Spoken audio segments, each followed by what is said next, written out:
Now, I want to start this segment by saying, yes, I agree that the Cowboys need to fix their defense. I think we all agree that the Cowboys' defense is in shambles and they have a lot of things that they need to fix on that front. But I think there's plenty of other shortcomings on this team that people seem to kind of ignore. Name one. All right, I will start offensively. The first quarter for the Cowboys is atrocious, both offensively and defensively, and that's something that's going to need to change, and I'm going to argue that I might want to see Shoddy get a little bit more aggressive in that first quarter. This season, the Cowboys scored 80 points in the first quarter. Their opponent scored 132 points. Oh, that's because the defense is bad. I agree the defense is bad, but the offense is not good either. I was just in the making first that quarter. Look, we're leaving the defense out of this conversation right now. All right, because we all agree the defense is the worst. I don't think anybody on this show is like arguing to defend the Cowboys' 31st or 32nd ranked defense. No. Alec, are you? Nope. All right, so none of us, we've agreed, not even Aiden out there. The offense, okay, so with that stat, throw that stat out there again. The Cowboys scored 80 points in the first quarter this season, which, by the way, if you think about it, that's a little bit less than 5 points in the first quarter per game. Lots of Brandon Aubrey. Yeah, that's not good. And their opponent scored 132 points. One of the things with the first 15 is to feel out, right? Like you kind of have a plan. You want to see how they're responding to what you do because you're trying to figure out their plan. You can still be aggressive in your first 15 and attack in a certain way. Agreed. And I think that establishing the run, you did see last night in the Indiana game, they stayed pretty steady in their run, and so late in the game, they were able to run the ball. Now, obviously, there were a couple moments that Miami stood tall there, but there were some other ones that were dragging Miami's defense. I think staying committed to the run early is important. How would you recommend? Are you saying more play action early in the game to try and get that? Are you saying more flea flickers early? Okay. You've been very adamant. I don't know if that will work as well with Shoddy. I always thought under Jason Garrett, if you just started the game with a flea flicker, the other team would be like, what the hell just happened? Or is it more about, hey, don't take the three? Exactly. Okay. I would like to see them be more aggressive early in the game. And then the other thing that I was thinking is, how confident are you in the offensive line? I would feel a lot better if we were more steady at our tackle positions. Okay. Would you go ahead and move Smith out there to make you feel better about that? Probably. Out to the left tackle. Probably so. Okay. And when I say steady, I mean, Booker was injured for a little bit this year too. Yep. The tackles, Steele just wasn't a dominant right tackle. And I don't think he's going to be on this team anymore. And I don't know if Tyler Guyton is going to be a dominant right tackle, but at this point, I do feel like Smith gives me the best option. He's an all-pro guard. He could be an all-pro tackle. I don't know. Right. He could be an all-pro tackle out there. So I got to figure out what's going on in the middle there again.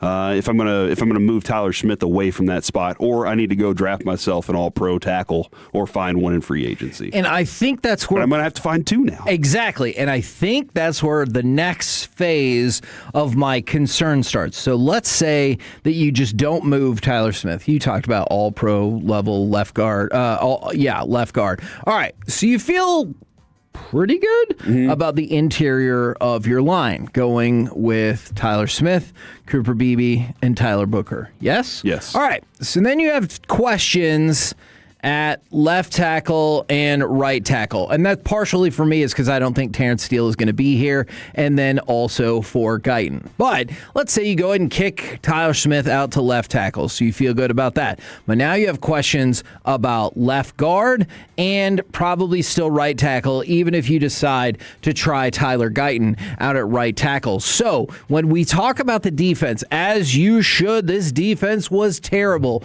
Is it possible that you're not sure about 40% of your offensive line? And then to add on to it, how important is it that you bring back a player like TJ Bass and you have depth on your offensive line? And one of the reasons why I bring this up is I understand what everyone's saying, pick 12, pick 20, go defense, go defense. Just remember, you don't have another pick till the 4th round, and you've not shown over the years that you're apt to spend a lot of money in free agency. You have other things that you need to do. I hope that changes this year. I do ask the I'm looking at some interesting information.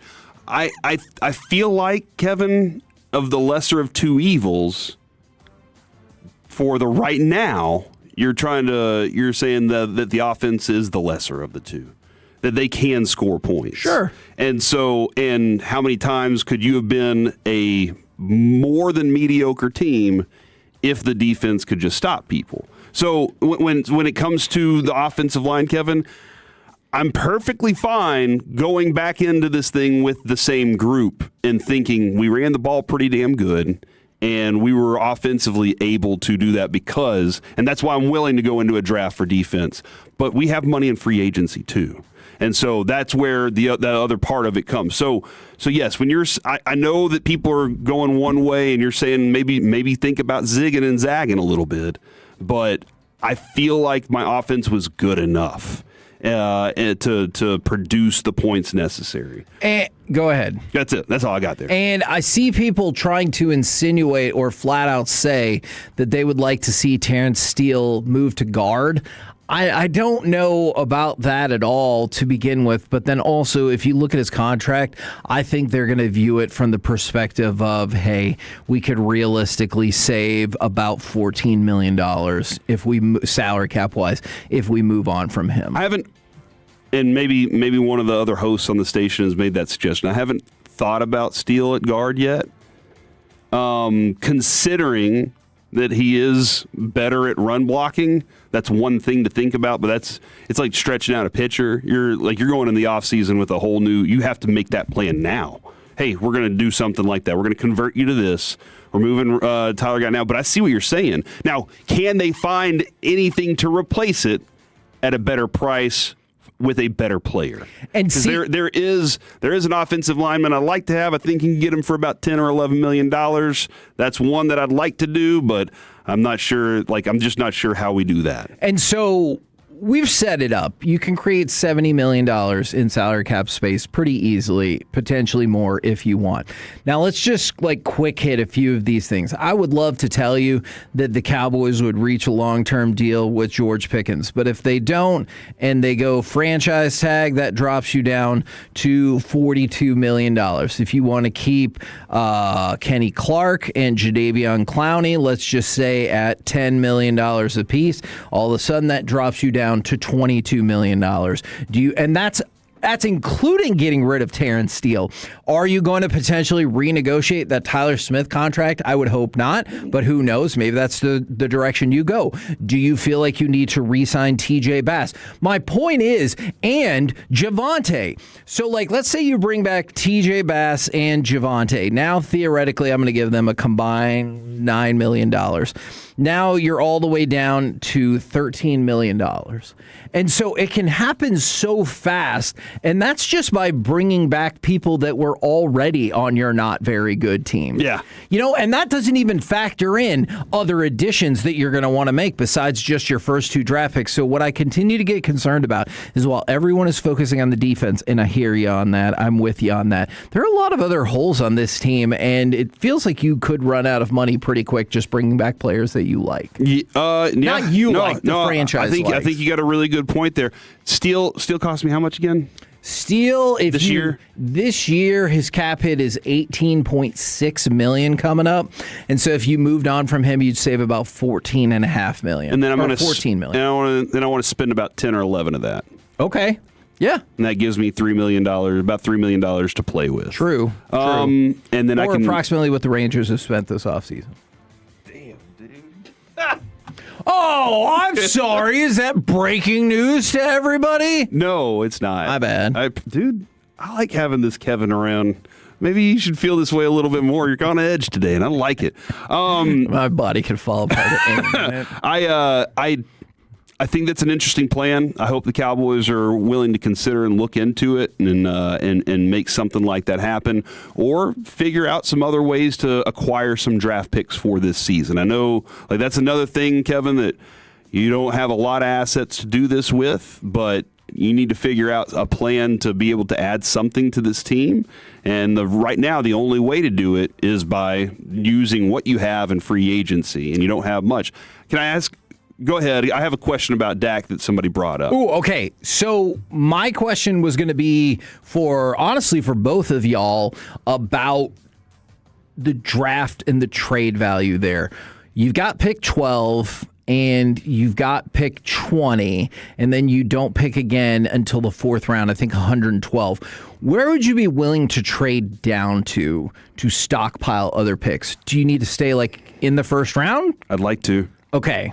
Because right now, Kevin, I think I can add two very good defensive players with those picks. Okay. And which can help me so much with what I want to accomplish. And we'll talk a little bit about some of the guys we're starting to look at noon today. But I think there's some players that you need that you're going to help you get younger, cheaper on that side of the ball for a few years, and then help you develop that part of it. So right now, I'd like to stay in the first round if I can to acquire one of those guys. Okay, or two of those guys. I'm not saying even this team is apt to make that want to happen, but would you, for example, because this is kind of the waters you're going to be working in, would you trade pick 20 to New England for 30 and 62? So you'd get a pick right at the end, toward the end of the first round, and right toward the end of the second round. Because that's kind of... Yeah, I don't have a second round. What you're looking at. Yeah.